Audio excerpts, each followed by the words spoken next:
ভাজছো? তুমি এটা কি ভাজছো গো? আলু টিক্কা। আজকে বরের হাতে ডিমের ঝোল, স্পেশাল খাবার। আমার বর আজকে আমাকে ডিমের ঝোল করে খাওয়াবে। কার কার বর তোমাদেরকে খাওয়াই বলো তো, আমাকে জানাবে। আমার বর আজকে ডিমের ঝোল করে খাওয়াবে। হ্যালো বন্ধুরা, কেমন আছো তোমরা সবাই? আশা করছি খুব ভালো আছো, আর আমিও ভীষণ ভালো আছি। অনুপর্ণা লাইফস্টাইলে তোমাদের অনেক স্বাগত, অনেক ভালোবাসা। তো দেখতেই পাচ্ছ আমার বর আজকে আমাকে ডিমের ঝোল রান্না করে খাওয়াবে। ও করে, মাঝে মধ্যে রান্না করে, কিন্তু আজকে স্পেশাল আমাদের পিকনিক হচ্ছে। বিদেশে আমাদের পিকনিক। তো দেশে তো সবাই করে পিকনিক, কিন্তু আমরাও এখানে পিকনিক করি। আমরা কি বাইরে আছি বলে কি আমরা পিকনিক করব না? আজকে আমরা সবাই মিলে পিকনিক করছি। তো দেখো কত সুন্দর করে সব কিছু সবজি কেটে সুন্দর করে গুছিয়ে রেখেছে, আর এদিকে ডিম আলু সেদ্ধ বসিয়ে দিয়েছে। আমার বর রান্না করবে বলে আজকে খাবারের পাবলিক দেখো, এয়ার পাবলিক,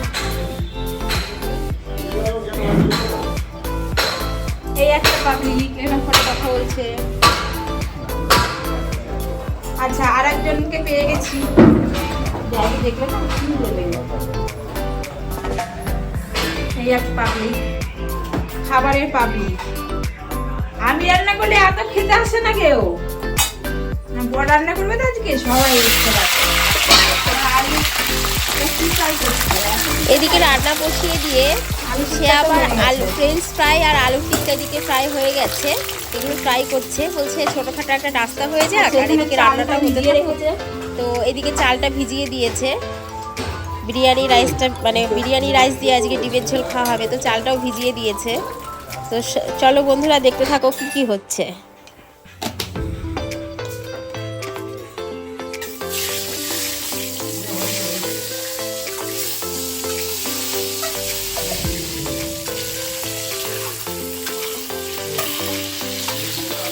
আজ আমাদের ডিম ভাত পার্টি হবে, বিদেশের পার্টি, ডিম ভাত পার্টি।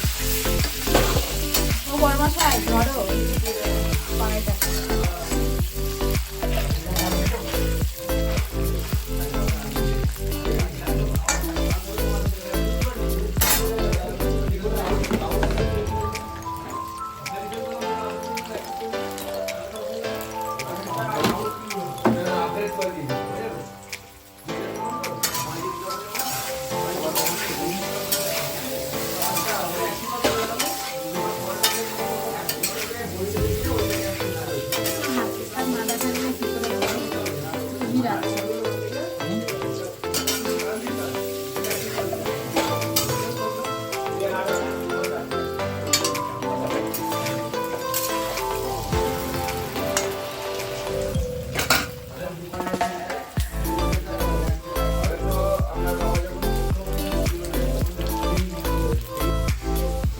এখন পার্টি হচ্ছে কি ফ্রেঞ্চ ফ্রাই আর আলু টিক্কা।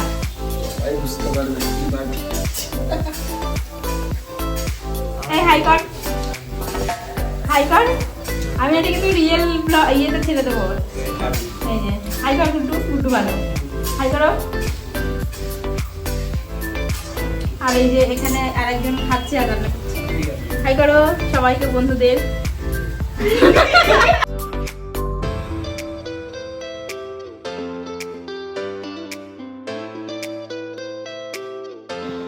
আমাদের ওইদিকে ফ্রেঞ্চ ফ্রাই আর আলু টিক্কা খেতে খেতে এদিকে ডিমের ঝোলের আলু ফ্রাইও শুরু হয়ে গেছে।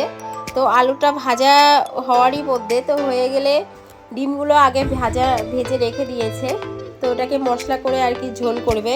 কিন্তু একটা কথা বলতেই হয়, আমার বর কিন্তু খুব সুন্দর রান্না করে, ভীষণ ভালো রান্না করে। মানে সে যদি কি বলবো, আলু তরকারি রান্না করে দেয় খুব ভালো লাগে এরকম আর কি। আর এমনিতেও ছেলেদের হাতে রান্না একটু স্পেশালি হয়, আর আমরা যেহেতু মেয়েরা একঘেয়েমি খেতে খেতে আমাদেরও আর মানে নিজে হাতে রান্না করে ভালো লাগে না খেতে। তো এই জন্য এমনিতে আমার শরীরটা আজকে একটু খারাপ ছিল, তো আমার বর বললো যে ঠিক আছে, তোমাকে আজকে রান্না করতে হবে না, আমিই করছি। সেই জন্য আমার ভাই, তারপরে আমাদের ওই গুড্ডু, ওকে সবাইকে, ওরা তো চারমিনারে থাকে, তো ওদের সবাইকে আমাদের এখানে ডেকে নেওয়া হয়েছিল।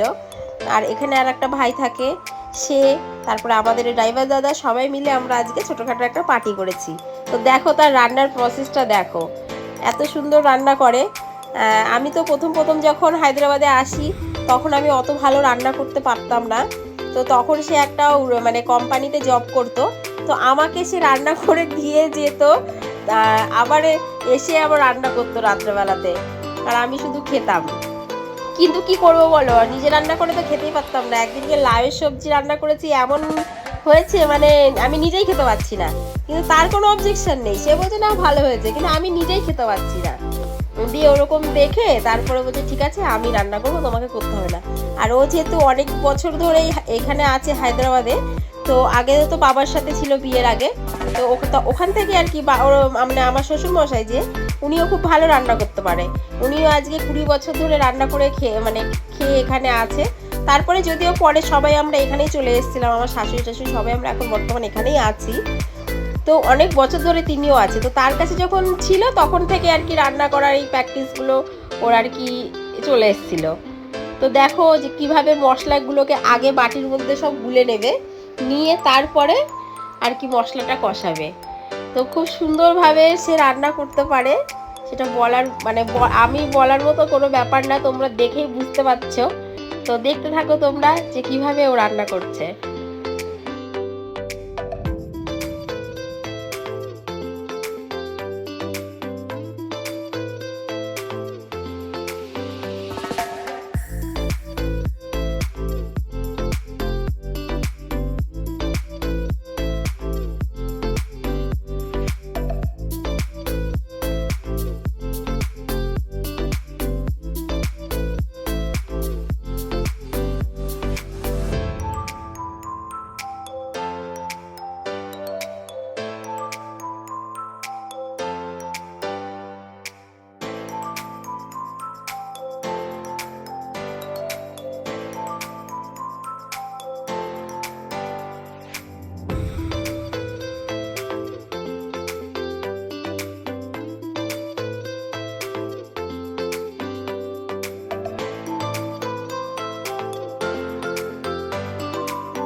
ও মাঝে মাঝে এমনভাবে কড়াইটাকে নাড়া দিচ্ছে, আমার তো ভয়ই লাগছে যে পড়ে যাবে। সাঁড়াশিটা দিয়ে ধরে নাড়া দাও, তাও বলছে ঠিক আছে, পড়ে থাকছে না, আবার নাড়া দিয়ে দিচ্ছে।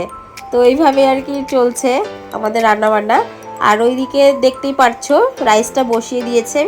তো যেহেতু বিরিয়ানি হবে না বলে বেশি সময় ভেজানোর প্রয়োজন হয়নি, তো বিরিয়ানি করলে একটু বেশি সময় ভেজানোর প্রয়োজন হয়, যেহেতু এটা ভাতই হবে মানে ডিমের ঝোলের সাথে খাওয়া হবে রাইসটা, ওই জন্য বেশিক্ষণ ভেজানোর প্রয়োজন নেই।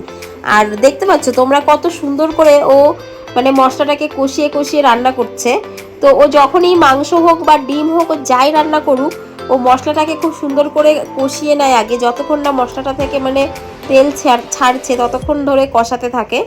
হয়তো এই জন্য রান্নাটা আরও বেশি ভালো হয়। আর আমাদের তো আবার ধৈর্য সহ্য কম, তাড়াহুড়া করতে যাই যে যত তাড়াতাড়ি রান্নাটা সেরে ফেলবো তত তাড়াতাড়ি ভালো হবে, একটু সময় পাওয়া যাবে, তো এই জন্য তাড়াহুড়ো করি। কিন্তু ও সেটা করে না, ও যখনই রান্না করতে আসে ওকে একটু সময় দিতে হবে, ও ওর মতো করে রান্না করবে, খুব সুন্দর করে রান্না করবে। তো এই হলো ওর রান্নার প্রসেস আর কি। কিন্তু সত্যি কথা বলতে আজকের ডিমের ঝোলটা এত সুন্দর হয়েছিল, মানে ভীষণই সুন্দর হয়েছিল আজকের ডিমের ঝোলটা। এমনিতেই ভালো রান্না করে, বারবারই বলছি, বলার কিছুই নেই। তবু আজকে ডিমের ঝোলটা যেন একটু স্পেশাল লাগলো আমার কাছে, ভীষণ ভালো লেগেছে। তো তোমরা এইভাবে যেভাবে রান্নাটা করলো আমার বর, সেভাবে তোমরা একবার ঘরে রান্না করে খেয়ে দেখবে, ভীষণ ভালো লাগে খেতে।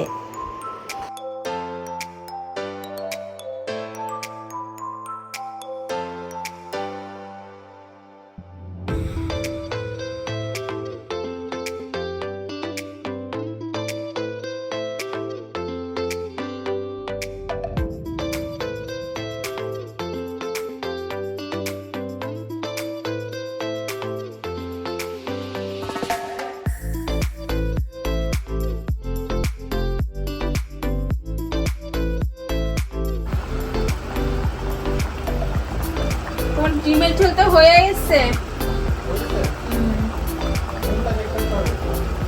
দেখো চেক করো।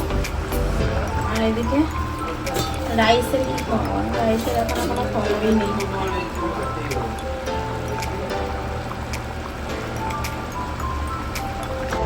ডিমের ঝোল প্রায় হয়ে এসেছে, এখন বড়মশাই গরম মশলা দিচ্ছে।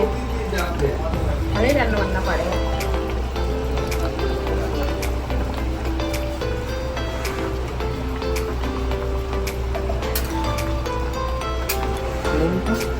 রঙটা দেখো, রান্না রাঁধুনি, যে রাঁধুনি রাঁধুনি যাচ্ছে।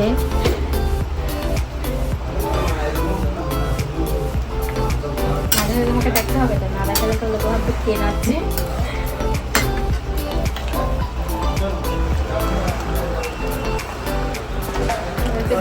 ছড়িয়ে দেবে।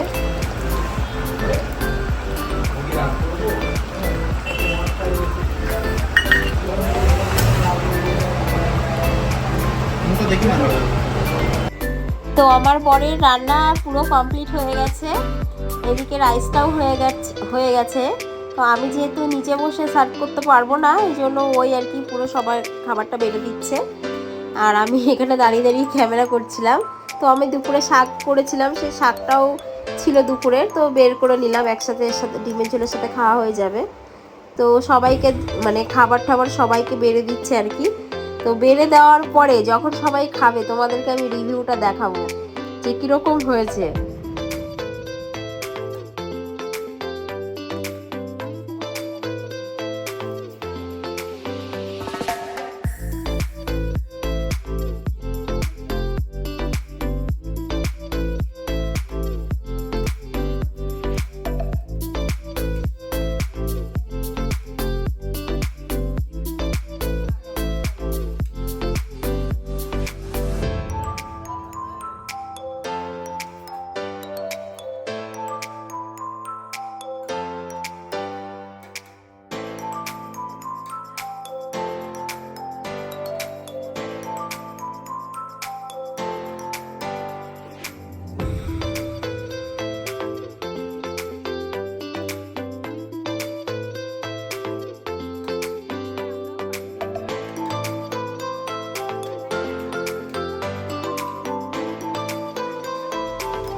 তো যখন ডিমের ঝোলটা সবাইকে দিল, দিয়ে খাওয়ার পরে আমি জিজ্ঞাসা করছি যে কেমন হয়েছে রান্নাটা।